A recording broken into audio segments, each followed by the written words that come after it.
लोकसभा चुनाव नतीजे आए महीने भर भी नहीं हुए हैं। सियासी दल फिर से चुनावी मोड में हैं। 7 राज्यों की 13 सीटों पर उपचुनाव के बाद अब लोकसभा सीटों के लिहाज से सबसे बड़े सूबे उत्तर प्रदेश की बारी है। यूपी की 10 विधानसभा सीटों पर उपचुनाव होने हैं। लोकसभा चुनाव में सीटों के लिहाज से समाजवादी पार्टी के बाद दूसरे नंबर पर रही Bharatiya Janata party clean sweep करने का टारगेट लेकर चुनावी मैदान में उतरने की फिराक में है। लेकिन सहयोगी दलों की डिमांड सत्ताधारी पार्टी के टेंशन बढ़ा सकती है। बीजेपी की अगुवाई वाले राष्ट्रीय जनतांत्रिक गठबंधन यानी कि एनडीए के 2 घटक दल 2 सीटों की डिमांड कर रहे हैं। डॉक्टर संजय निषाद की अगुवाई वाली निषाद पार्टी और जयंत चौधरी की अगुवाई वाली राष्ट्रीय लोक दल 2-2 सीटों पर दावेदारी कर रहे हैं। बीजेपी सहयोगी दलों के लिए कोई सीट छोड़ेगी, इसके आसार कम ही हैं। निषाद पार्टी और आरएलडी की ओर से 2-2 सीटों पर की जा रही दावेदारी का आधार क्या है और एनडीए में इसे लेकर क्यों पेच फंसा है, तो आइए जानते हैं।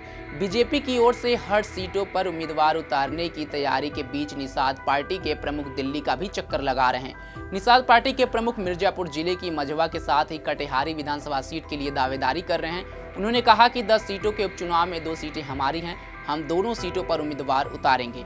डॉक्टर संजय निषाद इन 2 सीटों को अपना बता रहे हैं, तो ये आधारहीन भी नहीं है। 2022 की यूपी चुनाव में मझवा और कटिहारी ये दोनों सीटें निषाद पार्टी के हिस्से में आई थी। मझवा सीट से संजय निषाद के विनोद बिंदे जीते थे, जबकि कटिहारी सीट पर पार्टी के उम्मीदवार को शिकस्त मिली थी। मझवा विधायक विनोद अब भदोही सीट से सांसद निर्वाचित होने के बाद विधानसभा की सदस्यता से इस्तीफा दे चुके हैं। 2022 की सीट शेयरिंग में अपने कोटे आई सीट होने की आधार पर ही Samajwadi party sitting seat Majhawan के साथ कटिहारी के लिए भी दावेदारी कर रही है। कटिहारी सीट से सपा के लालजी वर्मा जीते थे, जो अब अम्बेडकर नगर से सांसद हैं। मुजफ्फरनगर जिले की मीरापुर सीट से 2022 में आरएलडी के चंदन चौहान जीते थे। चंदन चौहान अब बिजनौर सीट से सांसद हैं और उनके इस्तीफे से रिक्त हुई इस सीट पर उपचुनाव होने हैं। आरएलडी अपनी सिटिंग सीट के साथ ही अलीगढ़ जिले की खैर सीट के लिए भी दावेदारी कर रही है। खैर सीट पर 2017 से ही बीजेपी काबिज है। बीजेपी के अनूप प्रधान वाल्मीकि 2017 और 22 में खैर सीट से चुनाव जीतकर विधानसभा पहुंचे। अनूप अब हाथरस से सांसद हैं। आरएलडी इस सीट की डिमांड कर रही है, तो इसके पीछे उसके अपने तर्क भी हैं, अपना आधार है। आपको बता दें कि लोकसभा चुनाव में बीजेपी को इस बार यूपी में 33 सीटें मिली हैं। वहीं अखिलेश यादव हीरो की तरह उभरे।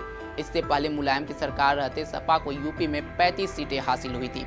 इस बार भारतीय जनता पार्टी ने 74 सीटों पर चुनाव लड़ा, जबकि उसकी सहयोगी पार्टी राष्ट्रीय लोक दल अपना दल 2-2 सीटों पर चुनाव लड़ रही थी। इसी आंकड़े ने एनडीए और बीजेपी की टेंशन बढ़ा दी है।